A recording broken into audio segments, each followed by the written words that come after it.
Hi friends, இப்போ இருக்கிற சிச்சுவேஷன்ல e-commerce பிசினஸை நம்மளால அட்வர்டைஸ்மெண்ட்டே ரன் பண்ணாம ஸ்கேல் பண்ண முடியுமா? இப்போ அமேசான், ஃபிளிப்கார்ட், மீஷோ இந்த மாதிரியான மார்க்கெட் பிளேஸ்லாம் செல் பண்ணிட்டு இருக்கோம். ஜஸ்ட் நம்மளோட ப்ராடக்ட்டை மட்டும் லிஸ்ட் பண்ணி இதை நம்ம ஆர்கானிக்காவே ஸ்கேல் பண்ணி நம்மளோட ஆர்டரை ஜெனரேட் பண்ண முடியுமா? உண்மையிலே அட்வர்டைஸ்மெண்ட் மூலியமா நமக்கு என்னெல்லாம் பெனிஃபிட் கிடைக்குது, இல்ல இது ரன் பண்றதுனால வெறும் லாஸ் மட்டும் தான் நமக்கு வருமா?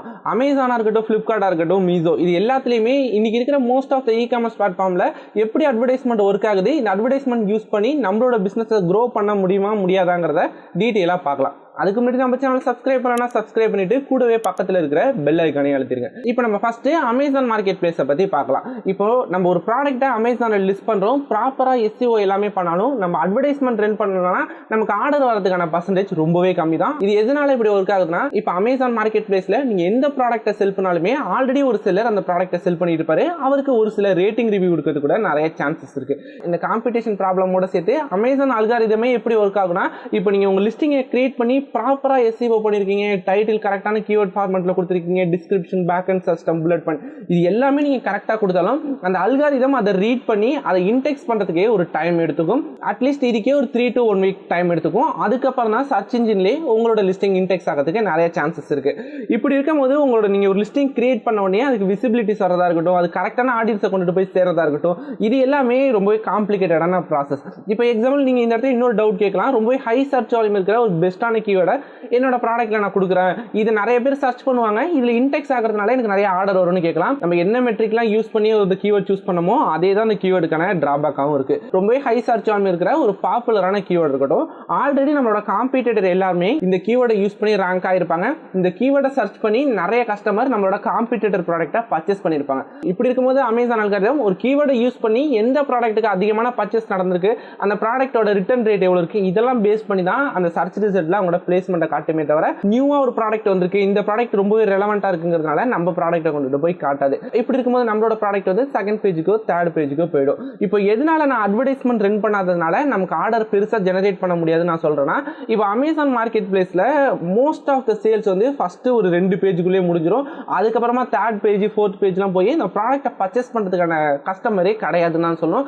ஆல்மோஸ்ட் ஒரு 5% தான் இருப்பாங்க. என்னதான் நம்மளோட ப்ராடக்ட் ஆர்கானிக்கா SEO பண்ணி வச்சிருந்தாலுமே நம்மளோட பிளேஸ்மெண்ட் வந்து செகண்ட் பேஜுக்கோ தேர்ட் பேஜுக்கோ போறதுனால நம்ம அதை பர்ச்சேஸ் பண்றதுக்கான பாசிபிலிட்டிஸ் ரொம்பவே கம்மியா தான் இருக்கும். இதுல இந்த இடத்துல இன்னொரு அடிஷனலான ட்ரிக் என்னன்னா, நீங்க வெறும் ஆர்கானிக் மட்டும் தான் ஃபோக்கஸ் பண்ண போறீங்க, உங்களுக்கு வந்து நிறைய டைம் இருக்கு, நீங்க வந்து வெயிட் பண்ண ரெடியா இருக்கீங்கன்னா, இப்போ எக்ஸாம்பிள் நியூவா வந்திருக்கிற ஒரு கீவேர்டா இருக்கட்டும், இல்ல நம்ம காம்பீட்டர்லாம் யூஸ் பண்ணாத ஓரளவு டீசன்ட் சர்ச் வால்யூம் இருக்கிற கீவேர்டு, இல்லைன்னா நம்ம ப்ராடக்ட்டுக்கு ரிலவெண்டா இருக்கிற ரீஜனல் கீவேர்ட்ஸா இருக்கட்டும். இப்போ எக்ஸாம்பிள் நிறையவே ஹிந்தி கீவேர்டு வந்து பெருசா SEO பர்பஸ்க்கு நிறைய பேர் யூஸ் பண்ண மாட்டாங்க, இல்ல தமிழ் கீவேர்டோ இல்ல தெலுங்கு கீவேர்டோ இந்த மாதிரியான கீவேர்ட்லாம் யூஸ் பண்ணி உங்களோட லிஸ்டிங்கை இன்டெக்ஸ் பண்ண ட்ரை பண்ணுங்க. ஏன்னா நியூவா இருக்கிற கீவேர்டா இருக்கட்டும், இந்த மாதிரி ரொம்பவே பாப்புலர் இல்லாத கீவேர்டு எல்லாத்துக்குமே காம்படிஷன் ரொம்பவே கம்மியா தான் இருக்கும். இதெல்லாம் யூஸ் பண்ணி நம்ம ப்ராடக்ட் ஃபர்ஸ்ட் பேஜுக்கு வந்துருச்சுன்னா ஜஸ்ட் அதன் மூலமா நமக்கு 1-2 ஆர்டர்ஸ் வரதுக்கு சான்சஸ் இருக்கு. அதனால நமக்கு நல்லாவே பெஸ்ட்டான ரேட்டிங் ரிவ்யூ கிடைக்குது.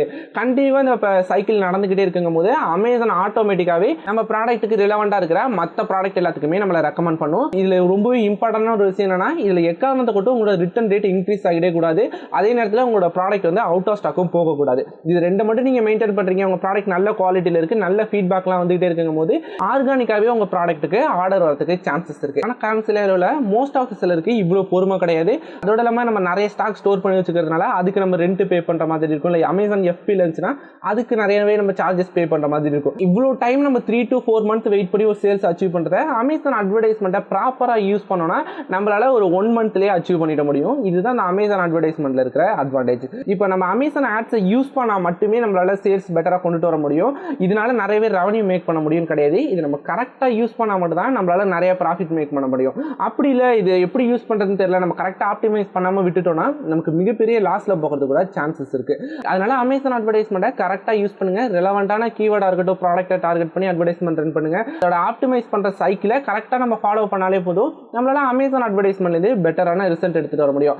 அதுவும் பிகினரா இப்ப நம்ம செல் பண்ணும் போதும் சரி, நம்ம நிறையவே ப்ராஃபிட் மேக் பண்ணணும்னு நினைக்கிறோன்னா நீங்கள் வந்து ஸ்பான்சர் பிராண்ட், ஸ்பான்சர் டிஸ்பிளே மாதிரியான அட்வர்டைஸ்மெண்ட்லாம் ஃபோக்கஸ் பண்ணாதீங்க. ஸ்பான்சர் ப்ராடக்ட்டை மட்டும் டார்கெட் பண்ணி உங்களோட அட்வர்டைஸ்மெண்ட்டை ரன் பண்ணுங்க. அப்புறம் இன்னொரு முக்கியமான விஷயம் என்னன்னா, இந்த அட்வர்டைஸ்மெண்ட்லாம் யூஸ் பண்ணுறதுக்கு முன்னாடி இதோட சிம்பிளான கான்செப்ட் என்னங்கிறத பார்த்துலாம். இந்த அட்வர்டைஸ்மெண்ட் எப்படி ஒர்க் ஆகும்னா, நிறைய கஸ்டமர் கிட்ட கொண்டு போய் நம்மளோட ப்ராடக்ட்டை சேர்க்கறது மட்டும் தான் அதோட வேலை. இப்போ அமேசானில் நம்ம ப்ராடக்ட் மாதிரி 100 கணக்கான ப்ராடக்ட் இருக்கும். இப்போ நம்ம ப்ராடக்ட்டை வந்து நிறைய பேர்கிட்ட கொண்டு போய் சேர்க்கணும், இல்லை சர்ச் ரிசல்ட்டில் முன்னாடி காட்டினா நிறைய கஸ்டமரை டார்கெட் பண்ணி அவங்கள்ட்ட நம்மளோட ப்ராடக்ட்டை சேர்க்கறது மட்டும் தான் இந்த அட்வர்டைஸ்மெண்ட்டோட வேலை. இதனால மட்டுமே நமக்கு ஆர்டர் வருங்கிறத நம்ம சொல்ல முடியாது. பேலன்ஸ் இருக்கிறது எல்லாமே நம்ம தான் பார்க்குற மாதிரி இருக்கும். எக்ஸாம்பிள் நிறைய பேர் நம்மளோட ப்ராடக்ட்டை பார்க்குறாங்க, ஆனால் யாருமே கிளிக் பண்ண மாட்டாங்க. நம்மளோட சிடிஆர் ரொம்பவே கம்மியாக இருக்குன்னா இதுக்கு என்ன காரணம் இருக்கும்? நம்மளோட சிடிஆர் எப்படி நம்ம இம்ப்ரூவ் பண்ண முடியும்? ஓகே, நம்மளோட மெயின் இமேஜில் தான் ஏதோ ப்ராப்ளம் இருக்கு, நம்ம ப்ராடக்ட்டோட டைட்டில் நம்ம எக்ஸாக்டாக கொடுக்காம இருக்கும். ஓகே, இதெல்லாம் நம்ம ஃபிக்ஸ் பண்ணலாம்னு நினச்சிட்டு இதெல்லாம் ஃபிக்ஸ் பண்ணி உங்களோட சிடிஆரை இன்க்ரீஸ் பண்ணுங்க. நிறைய பேர் வந்துட்டாங்க ஆனால் பெருசாக பை பண்ண மாட்டாங்கன்னா, ஓகே நம்மளோட கன்வர்ஷன் ரேட்டில் ஏதோ ப்ராப்ளம் இருக்கு, நம்ம பிரைசிங் அதிகமாக கொடுத்துருக்கலாம், இல்லை நம்ம ப்ராடக்ட்டோட இமேஜஸ் அந்த அளவுக்கு கிளியராக இல்லாமல் இருந்திருக்கலாம், நமக்கு நிறையவே நெகட்டிவ் ரேட்டிங் ரிவ்யூ இருந்தால் கூட நம்மளுக்கு பெருசாக கன்வர்ஷன் ரேஷியோ இருக்காது. இதெல்லாம் ஃபிக்ஸ் பண்ண ட்ரை பண்ணுங்க. அதனால எல்லாத்தையுமே நம்மளால அட்வர்டைஸ்மெண்ட்ல மட்டும் ஆப்டிமைஸ் பண்ண முடியாது. அட்வர்டைஸ்மெண்ட் வந்து நிறைய கஸ்டமர்கிட்ட போய் நம்ம ப்ராடக்ட்டை ரீச் பண்ற ஒரு டூல் தான். அந்த ஆர்டரா கன்வெர்ட் பண்றது, பாசிட்டிவ் ரேட்டிங் வாங்குறது எல்லாமே நம்மளோட ஒர்க் தான். இதை நம்ம தான் ஐடென்டிஃபை பண்ணி ஃபிக்ஸ் பண்ணணும். இப்போ இதே மாதிரி மார்க்கெட் பிளேஸ்ல இருக்கிற அடுத்தடுத்த பிளாட்ஃபார்ம்லாம் பத்தி பார்க்கலாம். இப்போ ஃபிளிப்கார்ட்டா இருக்கலாம், மீசோவா இருக்கலாம், இந்த மாதிரியான பிளாட்ஃபார்ம்லாம் நீங்க அட்வர்டைஸ்மெண்ட் ரன் பண்ணாமையே நிறைய லிஸ்டிங்க்கு ஆர்டர் ஜெனரேட் பண்ண முடியும். உங்க ப்ராடக்ட்டோட பிரைசிங்கை மட்டுமே பேஸ் பண்ணி இந்த பிளாட்ஃபார்ம் எல்லாமே ஒர்க் ஆகும். எக்ஸாம்பிள் ஃபிளிப்கார்ட்ல வந்து உங்களுக்கு ஆர்டரே பெருசா வரலன்னு நினைச்சிட்டு இருந்தீங்கன்னா, உங்களோட ப்ராடக்ட்டோட பிரைசிங்கை வந்து ரொம்பவே அக்ரெசிவா கம்மி பண்ணி பாருங்க. கண்டிப்பா உங்களோட விசிபிலிட்டிஸ் இன்க்ரீஸ் ஆகும். இதனால நிறையவே ஆர்டர்ஸ் வரதுக்கு சான்ஸ் இருக்கு. மீசோ மார்க்கெட் பிளேஸும் அப்படிதான். மீசோவும் பிரைஸ் சென்சிட்டிவிட்டியான மார்க்கெட். இந்த மீசோல வந்து ரொம்பவே எக்ஸ்பென்சிவான ப்ராடக்ட்லாம், நான் எக்ஸ்பென்சிவ்னு சொல்றது ஒரு 1000 ரூபீஸ்க்கு மேல இருக்கிற ப்ராடக்ட்டே பெருசா உங்களால சேல்ஸ் ஜெனரேட் பண்ண முடியாது. இப்போ நீங்க ஃபிளிப்கார்ட்டோ அமேசானோ இந்த மார்க்கெட் பிளேஸை கம்பேர் பண்ணும்போது மீசோல இந்த 1000 ரூபீஸ்க்கு மேல இருக்கிற ப்ராடக்ட் பெருசா நமக்கு ஆர்டர் வராது. நீங்க மீசோ மாதிரியான மார்க்கெட் பிளேஸ்லாம் செல் பண்றீங்கன்னா நீங்க வந்து ப்ராப்பரா எஸ்இஓ பண்ண கூட தேவை கிடையாது. இன்ஃபேக்ட் நம்மளோட டைட்டில் என்டர் பண்ணாம கூட நம்மளால வந்து ஒரு ப்ராடக்ட்டை லான்ச் பண்ண முடியும். மீசோ வந்து அதுக்கு பெருசா பிரெஃபரன்ஸ் எடுத்துக்காது. நீங்க வேணா ஸ்டார்டிங்ல ஒரு புஷ் கிடைக்கணுங்கிறதுனால உங்க ப்ராடக்ட்டுக்கு ஒரு ஆட்டோமேட்டிக் டார்கெட்டிங்ல ஒரு கேம்பெயின் ரன் பண்ணிருக்கேன். ஜஸ்ட் ஒரு 1 வீக் மட்டும் அந்த கேம்பெயினை ரன் பண்ணிட்டு அதை நீங்க பாஸ் பண்ணிட்டா கூட போதும், அந்த ப்ராடக்ட்ல இருந்து தொடர்ந்து உங்களுக்கு ஆர்டர் வர ஆரம்பிச்சிடும். இன்ஃபேக்ட் சொன்னா மீசோட அட்வர்டைஸ்மெண்ட் வந்து அவ்வளோ ஒரு ரிலேபிளான ரிசல்ட் நமக்கு கொடுக்காது. அது எப்போ நமக்கு ஆர்டர்ஸ் கொண்டு வந்து கொடுக்கும், எதை பேஸ் பண்ணி நமக்கு கிளிக்ஸ் வருது, எதை பேஸ் பண்ணி நமக்கு ஆர்டர்ஸ் வருதுங்கிறது எதுவுமே நம்ம கையில் இருக்காது. ஜஸ்ட் நீங்க ரென் கொடுத்தீங்கன்னா அது படிக்க ரன் ஆக ஆரம்பிச்சிடும். நம்மளோட அமௌண்ட் எல்லாமே தீர்ந்ததுக்கு அப்புறமா தன்னாலே பாஸ் ஆயிடும். இப்படி தான் இது ஒர்க் ஆகுது. ஃபிளிப்கார்ட் மாதிரியான மார்க்கெட் பிளேஸ்ல கூட நம்ம ஸ்டார்டிங்ல மட்டும் அட்வர்டைஸ்மெண்ட் யூஸ் பண்ணிட்டு நமக்கு ஆர்டர் ஜெனரேட் ஆனதுக்கு அப்புறமா நம்ம ஆட்டோமேட்டிக்காவே ஆஃப் பண்ணிடலாம்.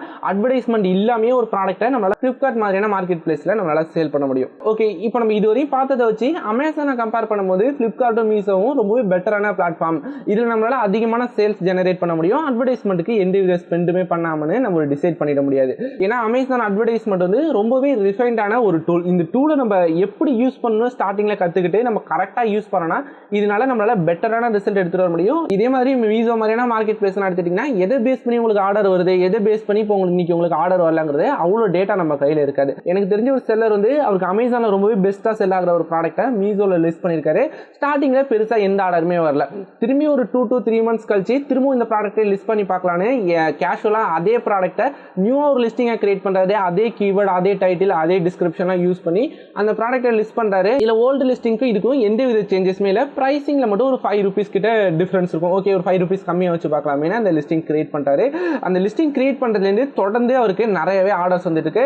ஸ்டில் வரையும் அவருக்கு டெய்லியுமே ஒரு 50 to 60 ஆர்டர்ஸ் அந்த ஒரே ஒரு லிஸ்டிங்ல மட்டும் வந்துட்டு இருக்கு. இந்த பிரைசிங் தான் இதுக்கு மேஜர் ரோல் ப்ளே பண்ணுதா, இல்ல பிரைசிங்னால தான் இவ்வளவு ஆர்டர் வருதான்னு ஓல்டு லிஸ்டிங்லயுமே பிரைஸ் ரெடியூஸ் பண்ணியாச்சு, அப்பவுமே அதுல ஆர்டர் வரல. மீசோ பிளாட்ஃபார்ம் வந்து எதை பேஸ் பண்ணி நம்ம ப்ராடக்ட்டை ப்ரமோட் பண்ணுதுங்கிற மாதிரியான எக்ஸாக்டான டேட்டா நம்மளால எடுத்துக்க முடியாது.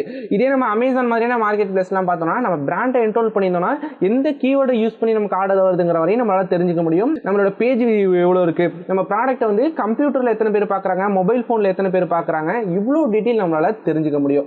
நம்ம ஃபைனலா பார்க்க போறது என்னன்னா, நீங்க அமேசான் மாதிரியான மார்க்கெட் பிளேஸ்ல செல் பண்றீங்கன்னா இந்த 2025ல கண்டிப்பா நீங்க அட்வர்டைஸ்மெண்ட்டும் யூஸ் பண்ணணும். அட்வர்டைஸ்மெண்ட் யூஸ் பண்ணாம உங்களால பெரிய சேல்ஸ் அச்சீவ் பண்ண முடியாது. இந்த மாதிரி ரியல் டைமா நீங்க ஒரு ப்ராப்ளம் ஃபேஸ் பண்றீங்க, அதை எப்படி ஃபிக்ஸ் பண்றதுன்னு தெரியல, இல்ல ஏதாச்சும் ஒரு டாபிக்ல டவுட் இருக்குன்னு நினைச்சீங்கன்னா அதை கமெண்ட் செக்ஷன்ல மென்ஷன் பண்ணுங்க. இதுக்காக நம்ம டெடிகேட்டடா ஒரு வீடியோ போடுவோம். இந்த மாதிரி அட்வர்டைஸ்மெண்ட்ல உங்களுக்கு நிறையவே டவுட் இருக்கு, எப்படி ஆப்டிமைஸ் பண்ணணும்னு தெரியலனா நம்ம ஒரு ஃபுல் கோர்ஸ் லான்ச் பண்ணிருக்கோம். நீங்க இன்ட்ரெஸ்டடா இருந்தீங்கன்னா செக் பண்ணி பாருங்க. இந்த டீடைல் எல்லாமே நம்ம ரியல் டைமா அதை எக்ஸ்பிளைன் பண்ணிருக்கோம். இந்த மாதிரி இன்னொரு இன்ட்ரெஸ்டிங்கான வீடியோல பார்க்கலாம். அது மிஸ் பண்ணாம பார்க்கிறதுக்கு நம்ம சேனலை சப்ஸ்கிரைப் பண்ணிட்டு கூடவே பக்கத்துல இருக்கிற பெல் ஐகானை அழுத்திடுங்க.